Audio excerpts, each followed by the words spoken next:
Le pouvoir ne se donne pas, le pouvoir s'arrache. Et il faut que le peuple noir apprenne à arracher le pouvoir. Ça ne se donne pas. Moi, quand j'entends certains Africains ou certains m'écrivent me dire « Madame Beyala, quand est-ce que M. Hollande va venir nous libérer ?» Je leur dis jamais. Il ne viendra vous libérer. Soyons clairs là-dessus. Un peuple se libère par lui-même. Personne n'a jamais libéré personne. Ça n'existe pas dans l'histoire du monde. Si vous voulez vous libérer, si vous vous sentez opprimé, levez-vous et utilisez tous les moyens de votre possession pour vous libérer. Ayez l'esprit du sacrifice. Au moins les Africains français, nous l'avons. Quand nous décidons d'acheter une maison de la culture africaine française, nous ne sommes pas riches. Mais chacun va se dépouiller un peu de ce qu'il a pour que le collectif marche. Il est temps que les Africains apprennent une chose. Tant qu'ils n'auront pas en esprit que nous sommes dans un tout plus grand que nous-mêmes et que chacun va vouloir ne pas mourir, ne pas donner son argent, ne pas donner son temps, ne pas donner son énergie, on n'ira nulle part. Et ce n'est de la faute de personne d'autre que de la faute de nous-mêmes. Et cette autocritique, il est temps que les Africains, et les Africains français, se le fassent. Or, ce n'est pas le cas pour l'instant. Ils sont en attente de quoi?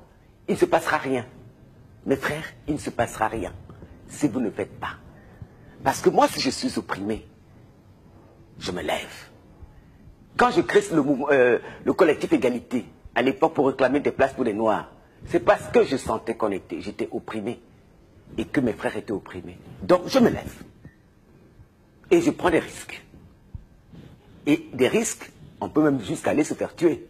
Il faut accepter le principe sacrificiel. Les nations occidentales se sont créées sur la base de ce sacrifice. Même la France aujourd'hui, s'il n'y avait pas eu des hommes, des femmes, des enfants qui ont sacrifié leur vie en faisant leur révolution, la révolution française, on n'en serait pas là. S'il n'y avait pas eu la commune, on n'en serait pas là. Le sacrifice fait partie du processus de la construction des identités des nations. Nous, on ne veut pas le faire. On demande aux autres de le faire. Pendant des années, j'ai vu, on n'avait pas de maison de la culture. Les Africains français ont passé leur temps à aller demander qu'on le leur construise. Mais personne ne va te construire ta maison. Tu dois te la construire ta maison. Ils réclament qu'on aille libérer l'Afrique. Mais personne n'ira libérer l'Afrique. Les Africains libéreront l'Afrique eux-mêmes s'ils le veulent. Pas en parlant, mais en agissant.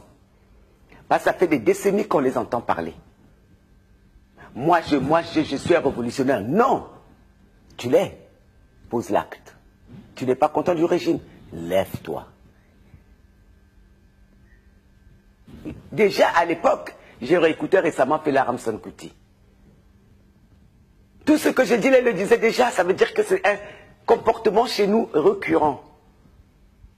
Le refus du sacrifice.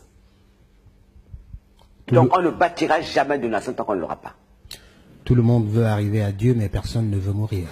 Tout le monde va arriver à Dieu, personne ne veut mourir. Et c'est très spécifique à notre culture. Et c'est ça qui est dommage. Et ce n'est pas seulement au niveau du sacrifice physique, mais même de l'argent. On vous dit, on va faire des cotisations pour envoyer telle chose dans tel endroit. Ceux-là même qui sont concernés par l'endroit ont du mal à donner 1 euro.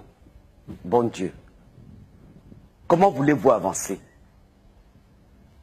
Le peuple Tutsi nous avait donné un exemple en 1994, 95, 96. Ils étaient maltraités, ils avaient subi un génocide. Qu'est-ce qu'ils ont fait? Tous les Tutsis du monde, je vous le signale, étaient obligés de donner, je crois, le tiers de leur salaire comme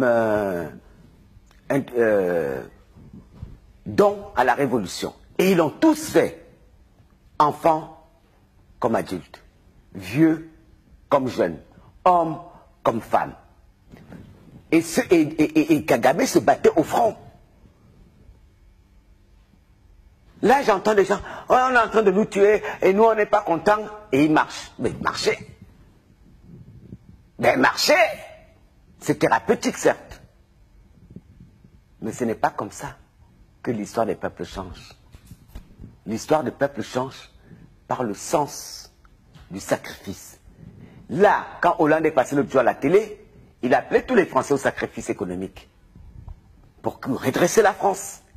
Moi, je ne suis pas très heureuse de donner mon argent, mais je vais donner. Parce qu'à des moments précis de l'histoire, tout le monde doit faire le geste nécessaire. S'il faut donner un enfant, on donne l'enfant. S'il faut donner de l'argent, on donne l'argent. Quand vous dites ici, il faut donner un enfant, on donne l'enfant, c'est-à-dire? Pendant la Révolution, c'est ce qui s'est passé. Il y a des gamins qui sont allés pour qu'on ait la République d'aujourd'hui. Qui sont allés mourir pour ça. On meurt pour ces idées, il faut avoir le sens du sacrifice.